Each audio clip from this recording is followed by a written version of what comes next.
জিয়াউর রহমানের সমাধি নিয়ে গরম দেশের রাজনীতি, কবরে লাশ থাকা না থাকা নিয়ে পাল্টাপাল্টি বক্তব্য আওয়ামী লীগ বিএনপির, সরিয়ে নেওয়া হবে সব স্থাপনা, জানালেন মন্ত্রী। বিদেশে চিকিৎসা নিতে হলে বেগম জিয়াকে ফিরতে হবে কারাগারে, জানালেন আইনমন্ত্রী। এমন কোনো আইনি বিধান নেই বলছেন বিএনপি নেত্রীর আইনজীবী। 2 মাস পর 100-র নিচে নামল করোনায় মৃত্যু, শনাক্ত 13%। এয়ার বাবলের আওতায় 3রা সেপ্টেম্বর থেকে ভারত বাংলাদেশ বিমান চলাচল শুরু। লকডাউনের অজুহাতে কারখানায় আটকে দিন রাত কর্মীদের কাজ করাচ্ছে সিপি, বাইরে বের হলেই চলে যায় চাকরি, সত্যতা পেল শ্রম মন্ত্রণালয়। এবং দেশে প্রথম সাগরে সম্প্রসারিত হচ্ছে কক্সবাজার বিমানবন্দরের রানওয়ে, আন্তর্জাতিক মানে তুলতে তৈরি হবে এভিয়েশন হাব, নির্মাণ কাজের উদ্বোধন রোববার। জিয়াউর রহমানের সমাধি নিয়ে কয়েকদিন ধরেই সরগরম দেশের রাজনীতি, কবরে লাশ থাকা না থাকা নিয়ে পাল্টাপাল্টি বক্তব্য দিচ্ছেন আওয়ামী লীগ ও বিএনপির নেতারা। রোববারও দুদলের শীর্ষ পর্যায়ের নেতা জিয়াউর রহমানের কবর ও জানাজা ইস্যুতে পাল্টাপাল্টি বক্তব্য দিয়েছেন। এছাড়া আলাদা অনুষ্ঠানে মুক্তিযুদ্ধ বিষয়ক মন্ত্রী জানান, সংসদ ভবনের চারপাশ থেকে নকশা বহির্ভূত সব স্থাপনা সরিয়ে নেওয়া হবে। সংসদ ভবনের চারপাশ থেকে নকশা বহির্ভূত সব অবকাঠামো সরিয়ে নেওয়ার দাবি আছে বিভিন্ন মহল থেকে।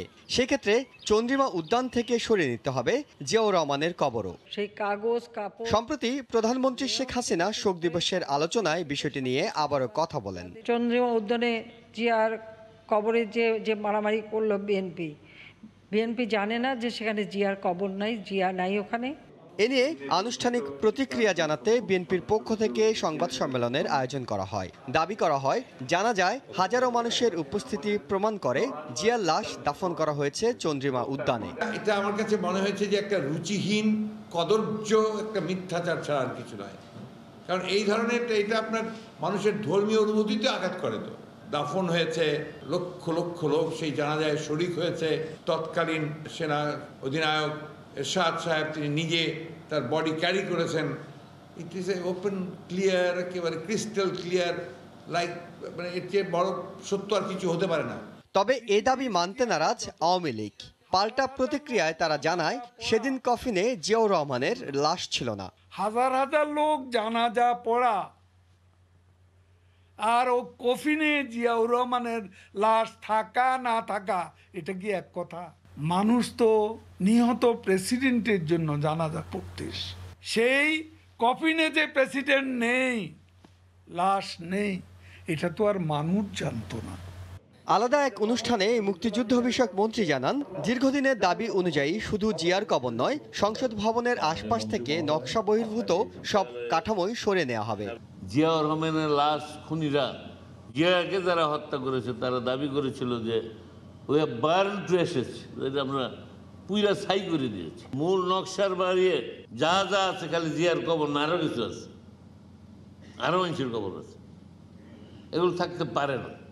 এর মধ্যে সংসদ ভবন নিয়ে লুই আইকানের পূর্ণাঙ্গ নকশা ঢাকায় আনা হয়েছে। বর্তমানে সংসদ সচিবালয়ে এটি রক্ষিত আছে। ইহসান জুয়েল, সময় সংবাদ, ঢাকা। এদিকে আলোচনায় বেগম জিয়ার বিদেশ যে চিকিৎসা নেয়ার ইস্যু, আইনমন্ত্রী জানিয়েছেন চিকিৎসার জন্য বিদেশ যেতে হলে বিএনপি চেয়ারপারসন বেগম জিয়াকে আবারও কারাগারে যেতে হবে, সেখান থেকে করা আবেদনই বিবেচনা করা হবে। রাজধানীতে এক অনুষ্ঠানে কথা বলেন মন্ত্রী। আর বিএনপি নেত্রীর আইনজীবী বলছেন, বিদেশে যেতে কারাগারে ফেরার কোনো আইনি বিধান নেই। জিয়া অরফানেজ ট্রাস্ট দুর্নীতি মামলায় 2018 সালের 8 ফেব্রুয়ারি বিচারিক আদালতের দেয়া 5 বছরের কারাদণ্ডে দণ্ডিত হয়ে কারাগারে যান বিএনপি চেয়ারপারসন বেগম খালেদা জিয়া। 2 বছর 17 দিন কারাভোগের পর করোনা সংক্রমণের কারণে গত বছরের 25শে মার্চ সরকারের নির্বাহী আদেশে 6 মাসের জন্য মুক্তি পান তিনি। এরপর 3 দফায় 6 মাস করে বাড়ানো হয় জামিনের মেয়াদ। তবে গেল মে মাসে বেগম জিয়ার পরিবারের পক্ষ থেকে বিদেশে চিকিৎসার অনুমোদন চেয়ে আবেদন করে তার পরিবার। স্বরাষ্ট্রমন্ত্রীর কাছে আবেদনটি মতামতের জন্য পাঠানো হয় আইন মন্ত্রণালয়ে। তবে দণ্ডিত ব্যক্তির বিদেশে যাওয়ার আইনি সুযোগ নেই বলে মতামত দেয় আইন মন্ত্রণালয়। এই প্রেক্ষাপটে শনিবার রাজধানীতে এক অনুষ্ঠানে আইনমন্ত্রী বলেন, পুনরায় জেলে যাওয়া ছাড়া বিদেশে যাওয়ার আবেদন করতে পারবেন না বেগম খালেদা জিয়া। ওনাকে বিদেশ যাওয়ার ক্ষমতা 401 কিন্তু দেওয়া যেতে পারে, আমি অস্বীকার করবো না এটা, বিকজ ওখানে বলা নাই বিদেশ যাওয়া ছাড়া, কিন্তু এটা বলা আছে শর্ত সাপেক্ষে। আমি যদি শর্ত দিয়ে দেই বিদেশ যেতে পারবে না, এবং সেটা যদি মানা হয় তাহলে বিদেশ যেতে পারবে না। আবেদন আসুক, সেটা এদিকে আইনমন্ত্রীর বক্তব্যের নিন্দা জানিয়ে বেগম জিয়ার আইনজীবীরা বললেন, বিদেশে যাওয়ার আবেদন করার জন্য জেলে যাওয়ার কোনো বিধান নেই। বেগম খালেদা জিয়া জেলে ঢুকতে হবে, তারপর আবেদন করতে হবে, এটার কোনো আইনগত ভিত্তি আছে বলে আমি মনে করি না। মাননীয় আইনমন্ত্রীর এই বক্তব্য অফিস জেলে ঢোকানোর জন্য বলা, এটা সরকারের কর্তৃক রাজনৈতিক প্রতিহিংসা। করোনা আক্রান্ত হয়ে 2 দফা রাজধানীর এভার কেয়ার হাসপাতালে চিকিৎসা নেয়ার পর বিএনপি চেয়ারপারসন বেগম জিয়া এখন গুলশানের বাসভবন ফিরোজায় অবস্থান করছেন। এরই মধ্যে করোনার 2 ডোজ টিকাও নিয়েছেন তিনি। মার্জিয়া মুমু, সময় সংবাদ, ঢাকা। করোনা প্রসঙ্গ, 2 মাস পর দেশে 100-র নিচে নামল মৃত্যু। একদিনে মারা গেছেন 80 জন, শনাক্ত 13%। এদিকে সংক্রমণ কমার সঙ্গে সঙ্গে পাল্লা দিয়ে বাড়ছে স্বাস্থ্যবিধি মানায় মানুষের উদাসীনতা। বিশেষজ্ঞরা বলছেন, একটু ঢিলেমি কোভিডের আরেকটি ঢেউয়ের ঝুঁকিতে ফেলতে পারে। ফারুক ভূঁইয়া রবিনের রিপোর্টে বিস্তারিত। ভারতীয় ডেল্টা ধরনের প্রভাবে 2 মাসেরও বেশি সময় দেশে তাণ্ডব চালানো কোভিড এখন সব সূচকেই নিম্নমুখী। 2 মাসেরও বেশি সময় পর শনিবার একদিনে মৃত্যু নেমেছে 100-র নিচে, আর আক্রান্ত শনাক্ত 3,500-এর কম। সব সূচকই যখন আভাস দিচ্ছে কিছুটা স্বস্তির, তখন উল্টো চিত্র জনসচেতনতায়। বিধিনিষেধ শিথিলের সঙ্গে পাল্লা দিয়ে বাড়ছে স্বাস্থ্যবিধি মানায় উদাসীনতা। মানুষের ভিড়েও মাস্ক ব্যবহারে অনেকেরই অনীহা। আমি 2-3 বার ভাবছি না মাস্ক দেখলে কিনা লো একটা যাত্রী ডাকতে আছে, এই জন্য তো মুখ দিয়ে সরান লাগবে। মাস্ক যে করবো পাচ্ছি না, এখানে আশেপাশে দেখেন তো কোনো মাস্ক আছে কিনা। মাত্র নাস্তা খাই বেরিয়েছি তো, এর জন্য করতে পারি না। বিশেষজ্ঞরা বলছেন, কোভিড পরিস্থিতি উন্নতির ধারায় থাকলেও ঢিলেমির কোনো অবকাশ নেই। মানুষের অসচেতনতাই যে কোনো সময়ই আবারও ভয়ানক হতে পারে কোভিড। উড়িয়ে দেয়া যায় না নতুন ঢেউয়ের শঙ্কাও। আমি যদি সবও করি, কিন্তু আমি যদি মাস্ক না পরি, তাহলে আমি কিন্তু মোটেই নিরাপদ না। এই বিষয়ে যেন আমাদের কোনো সন্দেহ না থাকে। আমরা যদি উদাসীন হয়ে যাই, আমরা যদি আবার ওই মাস্ক ইউজ না করি, সেখানে কিন্তু আরেকটি ওয়েভ হয়তো এসে যেতে পারে। আমরা যেন স্বস্তির মধ্যে ফিরে না যাই, আমরা যেন ভাবি না যে আমাদের আর করোনা নাই।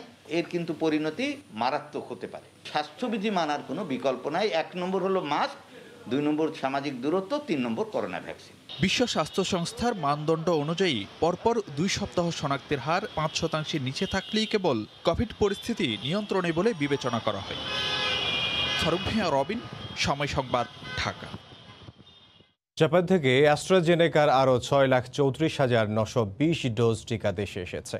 শনিবার সন্ধ্যায় হযরত শাহজালাল আন্তর্জাতিক বিমানবন্দরের টিকাগুলো নিয়ে পৌঁছায় নিপ্পন এয়ারওয়েজের একটি ফ্লাইট।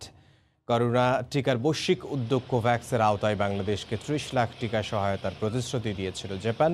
সেই প্রতিশ্রুতি অনুযায়ী গত 24 জুলাই থেকে 21 আগস্ট পর্যন্ত 4 দফায় প্রায় 24 লাখ টিকা আসে দেশে। শনিবার পঞ্চম ও সবশেষ চালানের মাধ্যমে প্রতিশ্রুতি পূরণ করল জাপান। এ সময় টিকাগুলো গ্রহণ করতে বিমানবন্দরে উপস্থিত ছিলেন স্বাস্থ্য অধিদপ্তরের কর্মকর্তা।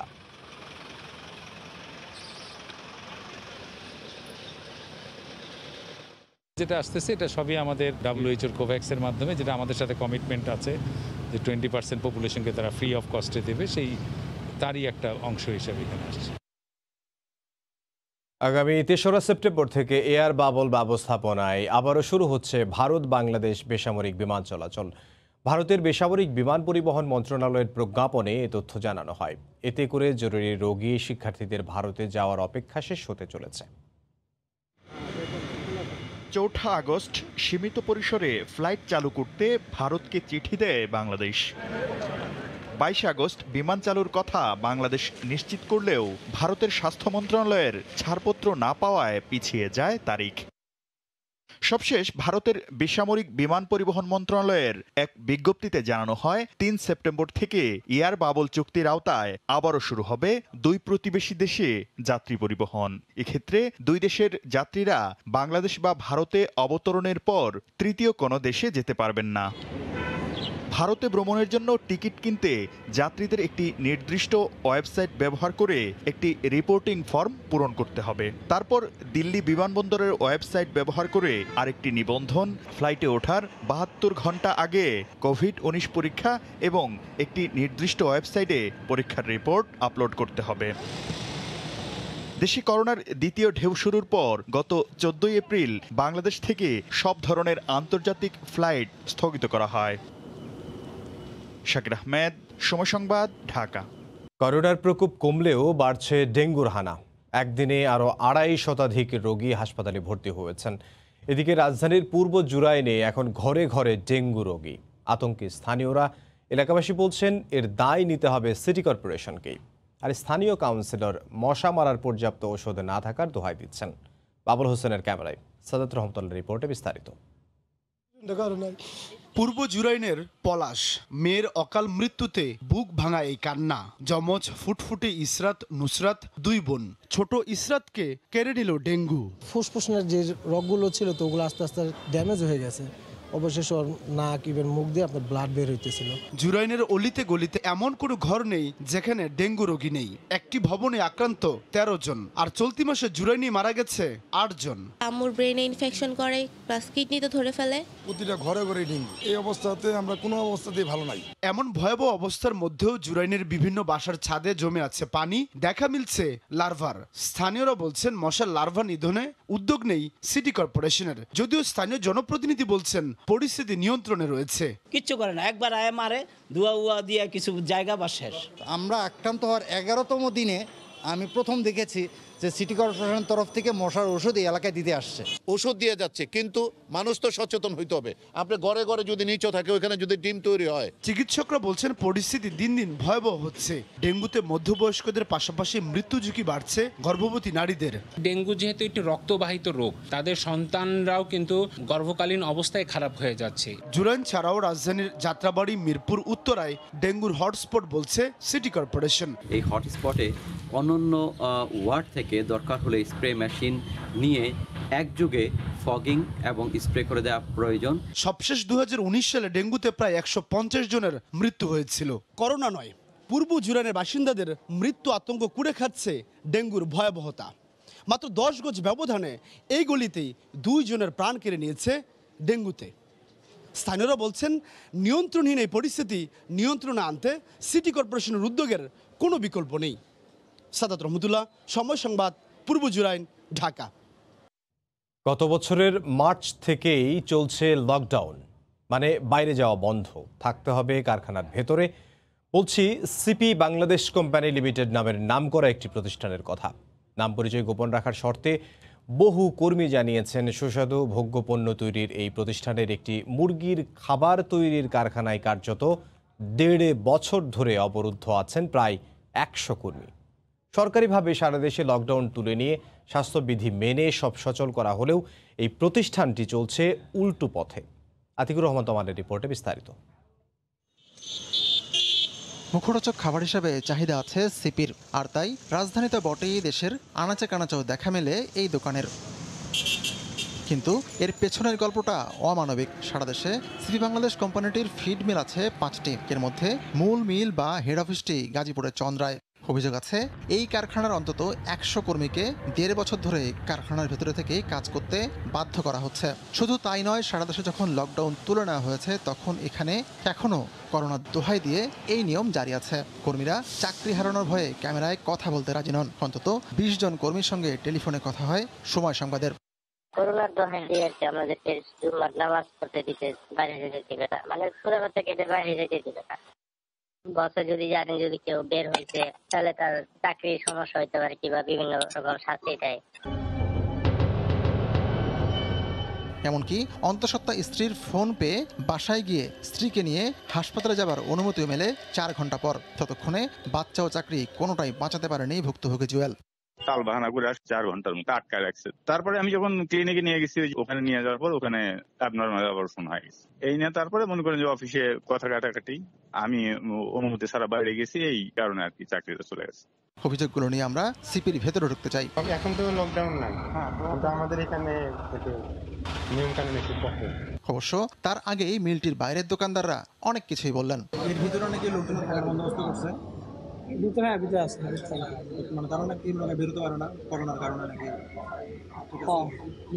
কতদিন হলো?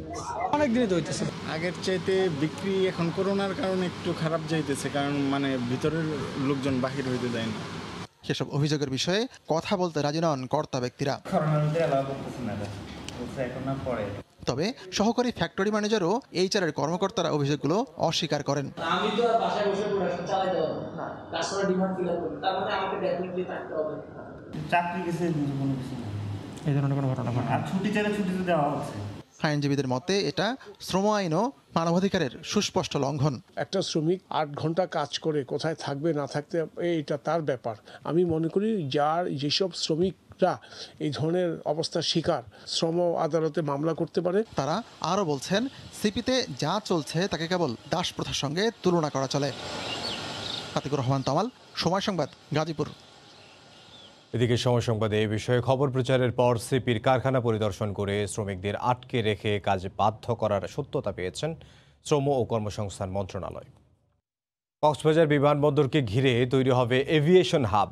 সারা বিশ্বের বিমান যেন ওঠানামা করতে পারে এজন্য সম্প্রসারিত করা হচ্ছে কক্সবাজার বিমানবন্দরের রানওয়ে। আন্তর্জাতিক বিমানবন্দরে উন্নীত করতে বঙ্গোপসাগরের তলদেশে ব্লক তৈরি করে বাড়ানো হচ্ছে রানওয়ে।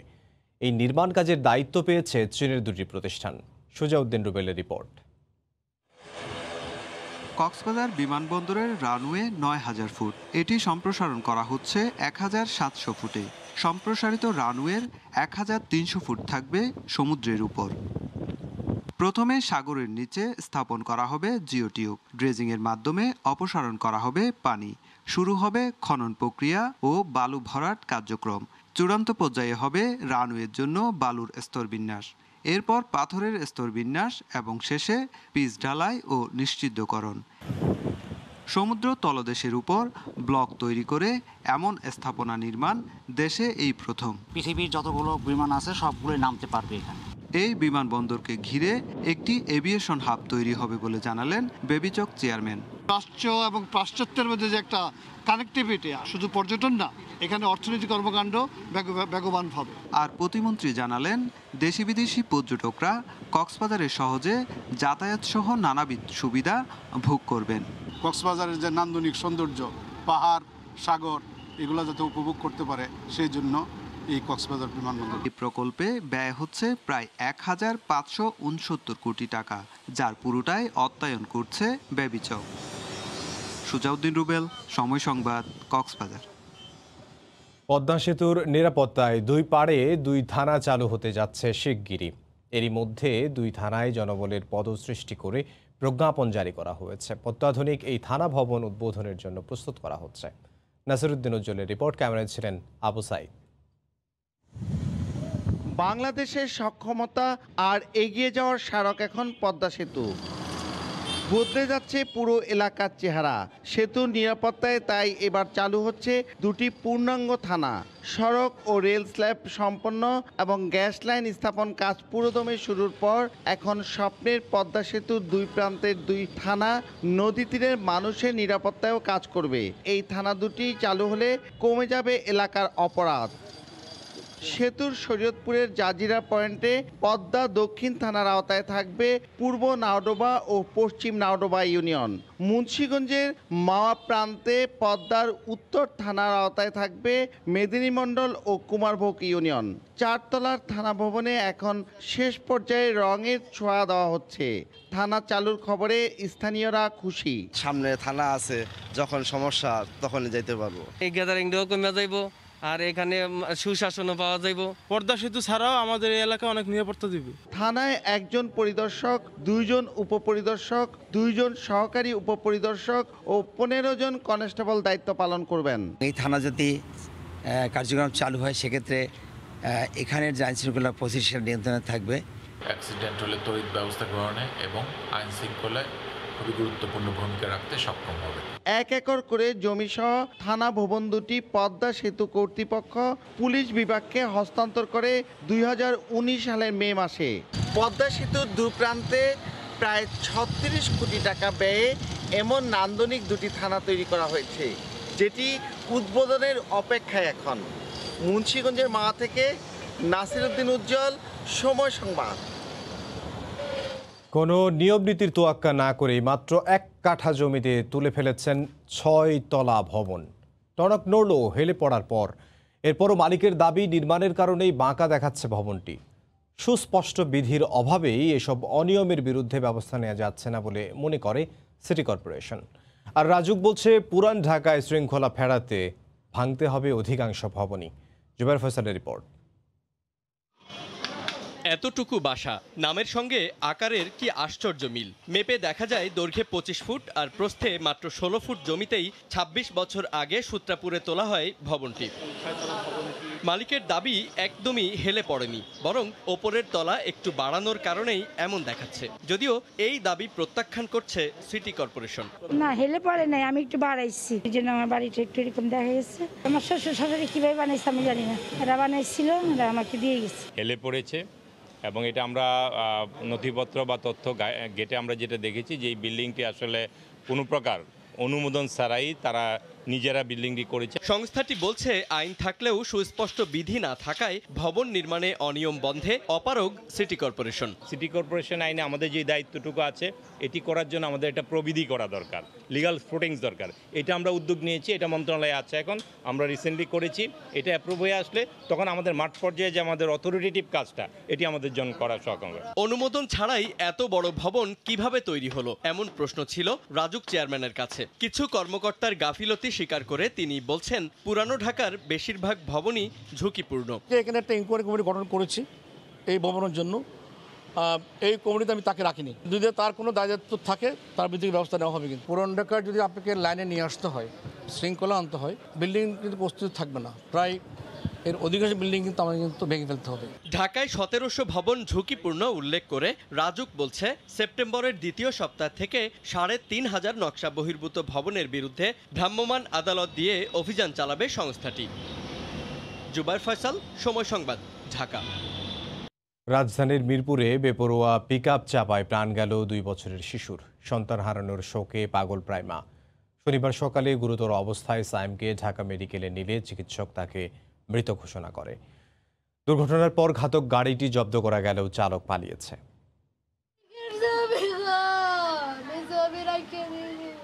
2 বছরের শিশু সায়েমের ছবি বুকে নিয়ে বিলাপ করেই চলেছেন মা। একটি পিকআপ ভ্যান কেড়ে নিয়েছে তার কোলের সন্তানকে। আমি মানুষের বাসায় কাম করি, তাও আমার পোলার কিচ্ছু হয় নাই, আর আজ আমি বাসায় থাকি আমার সন্তান শেষ।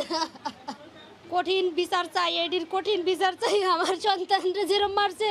শনিবার সকাল 7টার দিকে বাসার পাশের রাস্তায় বাবার পিছে বেরিয়ে এসেছিল ছোট্ট সায়েম। গুটি গুটি পায়ে হাঁটছিল সে। এ সময় আড়তে আসা মুরগিবাহী পিকআপ চাপা দেয় তাকে। সে রাতভর যানবাহনের গাড়ি চালাইছে, সে কিভাবে জায়গা থাকতে পারে?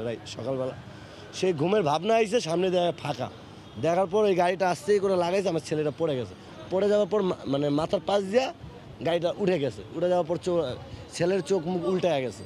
তখনই আমি বুঝি যে এটা আমার ছেলে বাঁচবে না। মিরপুর 11 নম্বরের আদর্শনগর এলাকার বাসিন্দারা বলেন, এ রাস্তায় তেমন যানবাহন না চললেও গভীর রাত থেকে সকাল পর্যন্ত মুরগিবাহী পিকআপ আসে, যেগুলোর গতিও থাকে অনিয়ন্ত্রিত।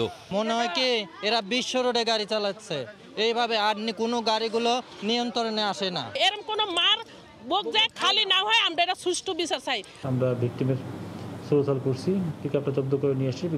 আসামি পলাতক, ড্রাইভার পলাতক। অভিযোগ দেওয়ার জন্য বলছি, তারা আসলে আমরা মামলা নেব আর কি। নিরাপদ সড়ক পরিবহন আইনে 105 ধারায় মামলা রুজু হবে।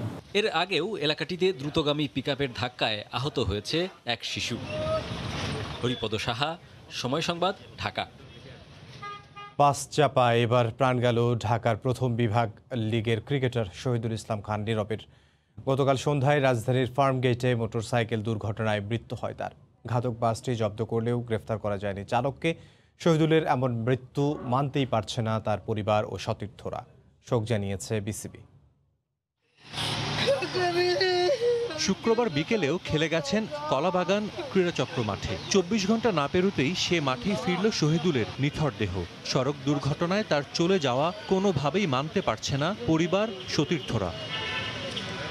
ঢাকার প্রথম বিভাগ ক্রিকেটে পরিচিত মুখ শহীদ। ক্রিকেট ক্যারিয়ার শুরু কলাবাগান ক্রীড়াচক্রে, এরপর খেলেছেন ভিক্টোরিয়া ডিওএইচএস অগ্রণী ব্যাংকে। সাকিব আল হাসানের মতো বোলিং অ্যাকশন হওয়ায় আলোচনাতেও ছিলেন, কিন্তু ঘাতক বাস ক্যারিয়ারের সঙ্গে তার জীবন প্রদীপও নিভিয়ে দিল।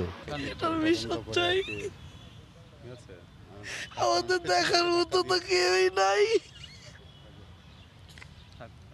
আমার বড় ভাই ছিল সংসারের আল্লাহ, আমি কি বলবো ভাই, আমি তো বলতে পারতেছি না।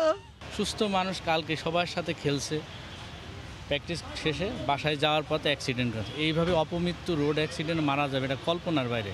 আমি তো মেনে নিতে পারছি না। একমাত্র উপার্জনক্ষম ব্যক্তিকে হারিয়ে দিশেহারা শহীদের পরিবার, বন্ধু সতীর্থরা তাকিয়ে ক্রিকেট বোর্ডের দিকে, সঙ্গে তাদের দাবি সুষ্ঠু বিচারের। এরকম ঘটনা যাতে পুনরাবৃত্তি না হয়, এর জন্য আমরা সুষ্ঠু বিচার চাই। আমাদের গার্ডিয়ান বাংলাদেশ ক্রিকেট বোর্ডের প্রতি আমার অনুরোধ থাকবে যে তারাও যাতে তার ফ্যামিলির পাশে এসে দাঁড়ায়। বিসিবি সদয় দৃষ্টি জ্ঞাপন করে যে ওর ফ্যামিলি, ওর একটা বাচ্চা আছে, সেই দিকে কিভাবে চলবে সে জানি খেয়াল রাখে ভালোভাবে। ঘাতক বাসটিকে জব্দ করেছে তেজগাঁও থানা, চালককে ধরতে কাজ শুরু করেছে পুলিশ। সাজিদ মুস্তাহিদ, সময় সংবাদ, ঢাকা। মাত্র ৩ লাখ টাকা দিলেই বেলে এসএসসির সনদ। একজন পাস করা শিক্ষার্থীর সনদে বসিয়ে দেয়া হয় ফেল করা একজনের তথ্য। জাল সনদ তৈরির সাথে জড়িত থাকায় ঢাকা শিক্ষা বোর্ডের এক কর্মচারী সহ চক্রের ৭ জনকে আটক করা হয়েছে। মাত্র ৩.৫ লক্ষ টাকায় ঢাকা শিক্ষা বোর্ডের অসাধু কর্মচারীর যোগসাজশে মেলে এসএসসির বোর্ড সার্টিফিকেট। গ্রেফতারকৃত নূর রিমতি ২০১৯ সালে রাজধানীর সিটি মডেল কলেজ থেকে মাধ্যমিকে অকৃতকার্য হয়। পরে ইতালিতে যাওয়ার জন্য দরকার হয় সার্টিফিকেট। সাহায্য করেন মামা জামাল হোসেন। ঢাকা বোর্ডের কর্মচারী মারুফ সহ আরও ৩ দালালের মাধ্যমে নূর তাবাসুম নামে এক শিক্ষার্থীর জেএসসি ও এসএসসি পাশের সকল তথ্য সংগ্রহ করে তারা। এরপর আসল শিক্ষার্থীর নাম, পিতা ও মায়ের নাম সংশোধনের জন্য আবেদন করে। আমার মোবাইলে একটা মেসেজ আসছে ফর্ম ফিল আপে টাকা জমা দেওয়ার জন্য। সেখানে আমি দেখলাম যে আমার মেয়ের নাম ভুল, আমার নাম ভুল, আমার হাজবেন্ডের নাম ভুল। যখন ওয়েবসাইটে চেক করলাম যে আমার বার্থ ডেটটাও চেঞ্জ, তখন বুঝতে পারলাম যে না, এটা আমার সার্টিফিকেট না, হয়তোবা কেউ আমার সার্টিফিকেটটা চুরি করেছে। শিক্ষা বোর্ডেরও বেশ কিছু লোকজন এর সাথে হয়তো সামনে আমরা তদন্ত করলে জানবো। আমাদের নূর মিন্তিকে আনা হলো, তখন তারা কিন্তু বলল যে আমার ফেল করেছিল সে, এবং সে তার মামার মাধ্যমে একজন লোকের কাছে ৩.৫ লক্ষ টাকা দিয়ে তারপরে তারা এই কাজটি করেছে। এরপর দালাল চক্র কৃতকার্য শিক্ষার্থী নূর তাবাসসুমের তথ্য পরিবর্তন করে অকৃতকার্য নূর রিমতির তথ্যসমূহ আপলোডের মাধ্যমে জাল সনদ তৈরি করে। ওয়েবসাইট চেক করতে গিয়ে দেখি যে তার রেজিস্ট্রেশন নম্বর, রোল নম্বর ঠিক আছে, তার মোবাইলে যেহেতু মেসেজ এসেছে মোবাইলটা তো, কিন্তু মোবাইল নাম্বারও ঠিক আছে, কিন্তু অবাক কাণ্ড যে নূর তাবাসসুম সুলতানা সে ১০ বছর পড়ালেখা করে তার কোনো ছাত্রত্ব এখন বোর্ডের কোথাও নাই। দীর্ঘদিন ধরে এ চক্রটি জাল সনদ তৈরির মাধ্যমে মোটা অঙ্কের টাকা হাতিয়ে নেয়। এর সঙ্গে শিক্ষা মন্ত্রণালয়ের কেউ জড়িত থাকতে পারে বলে ধারণা ডিবির। কামরুজ্জামান মামুন, সময় সংবাদ, ঢাকা। ব্রাহ্মণবাড়িয়ায় ট্রলারডুবির ঘটনায় ১২ জনের মরদেহ উদ্ধার করা হয়েছে। এর মধ্যে ১৭ জনই নারী ও শিশু। আর কেউ নিখোঁজ না থাকায় ডুবে যাওয়া ট্রলারটি উদ্ধার না করেই অভিযান সমাপ্ত ঘোষণা করা হয়েছে। দুর্ঘটনা কবলিত নৌকার মাঝি সহ ৫ জনকে গ্রেফতার করা হয়েছে। এ ঘটনায় ৭ জনের বিরুদ্ধে মামলা করেছে প্রশাসন। দুর্ঘটনা কবলিত ট্রলারটি শনাক্তের পর শনিবার বিকেলে তীরের কাছাকাছি টেনে আনা হয়। এরপর ডুবন্ত ট্রলারটিতে আর কোনো লাশের সন্ধান না পাওয়ায় নৌযানটি উদ্ধার না করেই অভিযান সমাপ্ত ঘোষণা করা হয়। ট্রলারটিকে আমরা ডিটেক্ট করেছি, ভিতরে ভালো করে সার্চ করেছি, ভিতরে কিছু নেই। এখন আমরা এটা উদ্ধারের প্রক্রিয়া রয়েছে। এটাকে আমরা যে ডাঙায় তোলার মতো বা স্থলে তোলার মতো পর্যাপ্ত জায়গা নেই, ক্রেন আনারও জায়গা নেই। এবারে এটাকে যে টেনে মানে উপরে তুলবো সেই ধরনের ফিজিবিলিটি আপাতত ইনস্ট্রুমেন্টাল নাই। এর আগে শনিবার সকালে দ্বিতীয় দিনের উদ্ধার অভিযানে উদ্ধার করা হয় এক শিশুর লাশ। এদিকে চম্পকনগর আনন্দবাজার নৌপথে পরবর্তী নির্দেশ না দেয়া পর্যন্ত নৌ চলাচল বন্ধ ঘোষণা করেছে স্থানীয় প্রশাসন। সামাজিক সংগঠন সহ এলাকাবাসীর অভিযোগ, নৌযানগুলো নিবন্ধনের আওতায় না আনায় অতিরিক্ত যাত্রী নিয়ে ফিটনেস ছাড়াই চলাচল করছে দীর্ঘদিন ধরে। আমরা ভাবির লাশ পেয়েছি, কিন্তু আমাদের বাচিদের লাশ আমরা সারা রাত পর্যন্ত পাইনি। দীর্ঘ ১৬-১৭ বছর থেকেই কিন্তু এই চিৎকারটি করছি যে নৌপথের জানমাল নিরাপত্তা নিশ্চিত করার জন্য সরকার যেন আন্তরিকভাবে কাজ করে। এ ঘটনায় নৌকার মাঝি সহ ৫ জনকে গ্রেপ্তার করা হয়েছে বলে জানায় স্থানীয় প্রশাসন। তাদেরকে 5 জন অলরেডি গ্রেপ্তার হয়েছে, আরও 2 জন আছে, তাদের গ্রেপ্তার অভিযান অব্যাহত রয়েছে এবং আইনগত ব্যবস্থা গ্রহণের জন্য প্রক্রিয়াধীন। শুক্রবার সন্ধ্যায় বিজয়নগর উপজেলার চম্পকনগর থেকে শতাধিক যাত্রী নিয়ে ব্রাহ্মণবাড়িয়া শহরের আনন্দবাজার ঘাটের দিকে যাচ্ছিল একটি ট্রলার। বিজয়নগরে পত্তন ইউনিয়নের লাইস্কা বিল এলাকায় পৌঁছালে বিপরীত দিক থেকে আসা একটি বালুবোঝাই বাল্কহেডের সঙ্গে সংঘর্ষে ট্রলারটি ডুবে যায়। সময় সংবাদ, ব্রাহ্মণবাড়িয়া। উজানের ঢল ও ভারী বর্ষণে মেঘনা ও যমুনায় পানি বেড়েই চলেছে। প্লাবিত হয়েছে নদী তীরের বিভিন্ন চর ও নিম্নাঞ্চল। তীব্র স্রোতে দেখা দিয়েছে ভাঙন।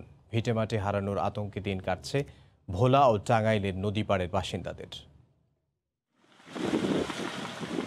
একের পর এক ভিটেমাটি, বাগান ও গাছপালা গিলে খাচ্ছে রাক্ষসী মেঘনা। আগ্রাসী নদীর কাছে চরম অসহায় আশ্রয় হারানো মানুষ। তীরে দাঁড়িয়ে বিলাপ করা ছাড়া কিছুই করার নেই তাদের। উজানের ঢলে মেঘনার পানি বাড়ার পাশাপাশি বইছে তীব্র স্রোত। এতে নতুন করে ভাঙন দেখা দিয়েছে। ভোলা সদর উপজেলার চর মোহাম্মদ আলী গ্রামের প্রায় 600 মিটার এলাকা নদীগর্ভে বিলীন। ভাঙনের হুমকিতে রয়েছে 3টি স্কুল, 2টি বাজার সহ শতাধিক বাড়ি। ঘরবাড়ি হারানোর আতঙ্কে কয়েকশো পরিবার চরম উৎকণ্ঠায় দিন কাটাচ্ছে। অনেকে বাড়িঘর অন্যত্র সরিয়ে নিচ্ছেন। ভাঙা খুব স্রোত বেশি, এখানে কোনো বান্দার বুন্দার কোনো লাইন নেই। কানি অনেক জমিনের পর্যন্ত ভেঙে গেছে। যদি আমাকে এই দেশটা রক্ষা করে তাহলে আমরা থাকতে পারবো। দ্রুতভাবে বড় ঠিকাদার এবং জিও ব্যাগের মাধ্যমে ওতে ভাঙন যদি রোধ করা না হয় তাহলে আমাদের ভোলার জন্য অনেক বিপজ্জনক। ভাঙন অব্যাহত থাকায় ভোলা শহর রক্ষা বাঁধও হুমকির মুখে। তবে পানি উন্নয়ন বোর্ড বলছে জিওটিউব স্থাপনের মাধ্যমে আপৎকালীন ভাঙন রোধে চেষ্টা চলছে। রাজাপুর ইউনিয়নের এই জোরখালে আরেকটি নতুন প্রকল্প আমরা প্রণয়ন করতে যাচ্ছি, সেটা প্রায় 1300 কোটি টাকা। প্ল্যান পরিকল্পনা কমিশনে সেটা প্রক্রিয়াধীন আছে। টাঙ্গাইলে যমুনা সহ সব নদ নদীতে পানি বৃদ্ধি অব্যাহত রয়েছে। নিম্নাঞ্চলের বাড়িঘর, ফসল, সবজি ক্ষেত ও বীজতলা তলিয়ে। নদী তীরের মানুষ গরু, ছাগল, হাঁস মুরগি নিয়ে উঁচু স্থানে আশ্রয় নিয়েছেন। 2 দিন ধরে বাড়িতে পানি উঠছে, খুবই কষ্টে আছি গরু বাছুর নিয়ে। টাঙ্গাইল সদর, কালিহাতী, ভুয়াপুর, নাগরপুর উপজেলার অর্ধশতাধিক গ্রাম প্লাবিত হওয়ায় পানিবন্দী কয়েক লাখ মানুষ। তৌফিক মাহমুদ, সময় সংবাদ। 15 আগস্ট, 3রা নভেম্বর ও 21শে আগস্ট গ্রেনেড হামলার ঘটনা একই সূত্রে গাঁথা এবং ওই একই অপশক্তি এখনও শেখ হাসিনাকে হত্যার ষড়যন্ত্রে লিপ্ত বলে মন্তব্য করেছেন আওয়ামী লীগ নেতা অ্যাডভোকেট কামরুল ইসলাম এমপি। শনিবার সকালে কেরানীগঞ্জের ইস্পাহানি কলেজ প্রাঙ্গণে কেরানীগঞ্জ মডেল থানা যুবলীগ আয়োজিত জাতীয় শোক দিবস ও গ্রেনেড হামলায় নিহত শহীদদের স্মরণে আলোচনা সভা, দোয়া মাহফিল ও দুস্থদের মাঝে ত্রাণ সামগ্রী বিতরণ অনুষ্ঠানে তিনি আরও বলেন, সবাইকে ঐক্যবদ্ধ থেকে অপশক্তির বিরুদ্ধে প্রতিরোধ গড়ে তুলতে হবে এবং এদেরকে রাজনীতি থেকে বিতাড়িত করতে হবে। কমিশন গঠনের মাধ্যমে বঙ্গবন্ধু হত্যার কুশীলবদের সামনে আনা সম্ভব হবে মন্তব্য করেন অ্যাডভোকেট কামরুল ইসলাম। পরে সমাজের অসহায় মানুষদের হাতে ত্রাণ সামগ্রী তুলে দেওয়া হয়।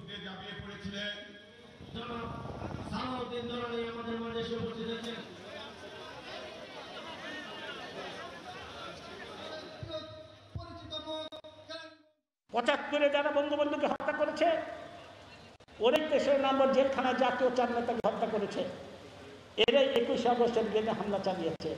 একই শক্তি এই কাজগুলো করেছে, এরা আলাদা কোনো শক্তি নেই। জিয়া রহমানের উৎস যেখানে, খালেদা জিয়ার উৎস সেখানে, তারেক রহমানের উৎস সেখানে। একই শক্তি বারবার চেষ্টা করছে শেখ হাসিনাকে বন্ধ হত্যা করার, বারবার চেষ্টা করছে শেখ হাসিনা খুন করে ধরে তারা করে দিচ্ছে। এরা দেশকে ধ্বংস করতে চায়, উন্নয়নকে থামিয়ে দিতে চায়। এই অপশক্তিকে রাজনীতি থেকে বিতাড়িত না করতে পারলে বাংলাদেশের রাজনীতির সুস্থতা ফিরে আসবে না। করোনায় নানা বিধি নিষেধ থাকায় প্রায় 2 বছর ধরে আয়ারল্যান্ডে আত্মীয়স্বজন প্রতিবেশী নিয়ে একসঙ্গে দেশীয় কোনো উৎসব থেকে বঞ্চিত সেখানে বসবাসরত বাংলাদেশিরা।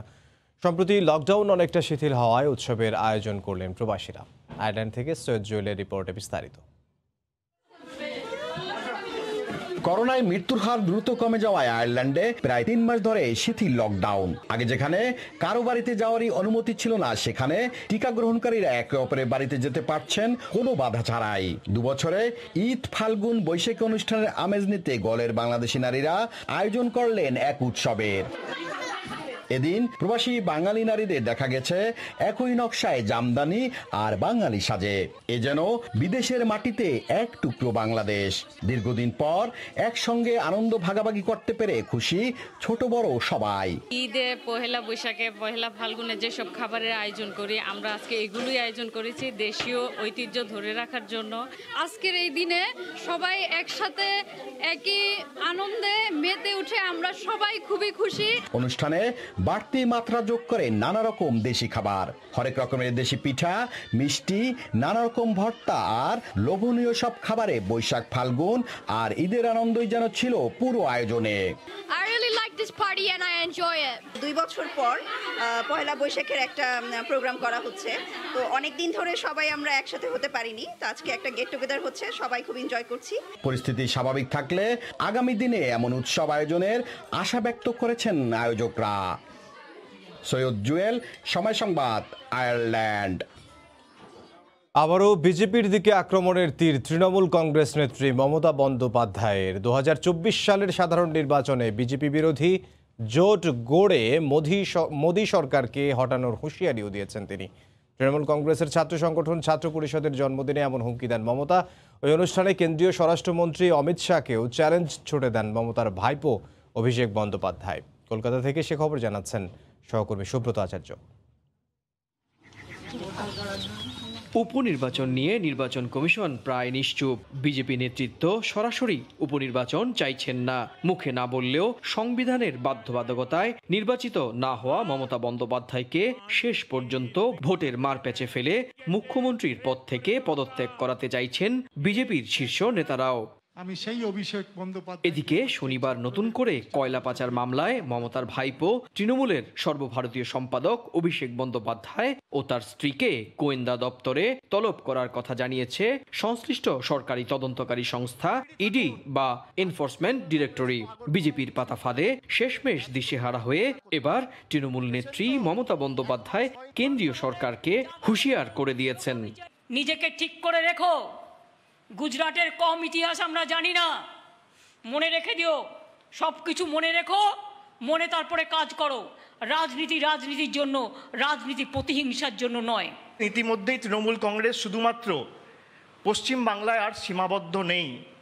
তৃণমূল কংগ্রেস ইতিমধ্যেই ত্রিপুরায় সংগঠন শুরু করেছে এবং সংগঠন শুরু করার সাথে সাথে বিজেপির পায়ের তলার মাটি সরে গেছে। তবে মমতা এবং অভিষেকের হুমকিতে তেমন গুরুত্ব দিচ্ছে না বিজেপি। তাদের দাবি, রাজ্যে ভোটের পর সহিংসতার তদন্ত শুরু করেছে সিবিআই। কোভিডের কারণে কমিশন উপনির্বাচনের বিষয়টি নিয়ে চিন্তাভাবনা করছে, আর এসব কারণেই তৃণমূল ভয় পেয়ে এসব উল্টোপাল্টা বকছে বলে দাবি বিজেপি নেতৃত্বের।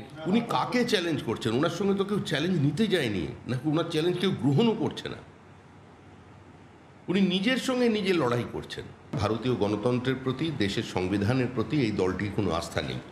তারা সংবিধানের সর্বোচ্চ পদে যিনি আসেন তাকে হিউমিলিয়েট করছেন, পাবলিকলি রিডিকিউল করছেন, বিভিন্ন সময় অশালীন ভাষায় আক্রমণ করছেন, তাকে জেলে পোড়ার কথা বলছেন। তো স্বাভাবিকভাবেই তৃণমূলের ধারাবাহিকতা বজায় রেখে আজকে এ ধরনের তারা মন্তব্য করছেন।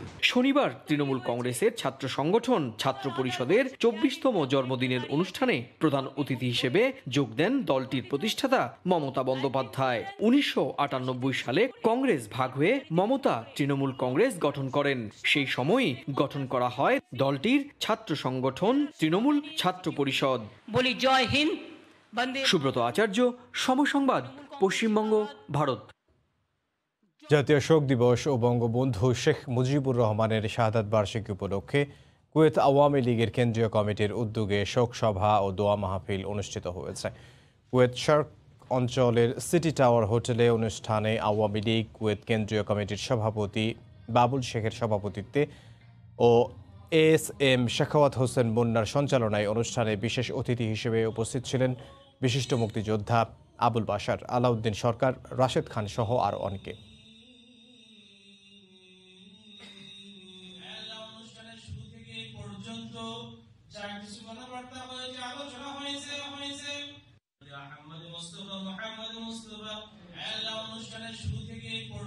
গরম দেশের রাজনীতি, কবরে লাশ থাকা না থাকা নিয়ে পাল্টাপাল্টি বক্তব্য। আওয়ামী লীগ বিএনপির সরিয়ে নেওয়া হবে সব স্থাপনা, জানালেন মন্ত্রী। বিদেশে চিকিৎসা নিতে হলে বেগম জিয়াকে ফিরতে হবে কারাগারে, জানালেন আইনমন্ত্রী। এমন কোনো আইনি বিধান নেই বলছেন বিএনপি নেত্রীর আইনজীবী।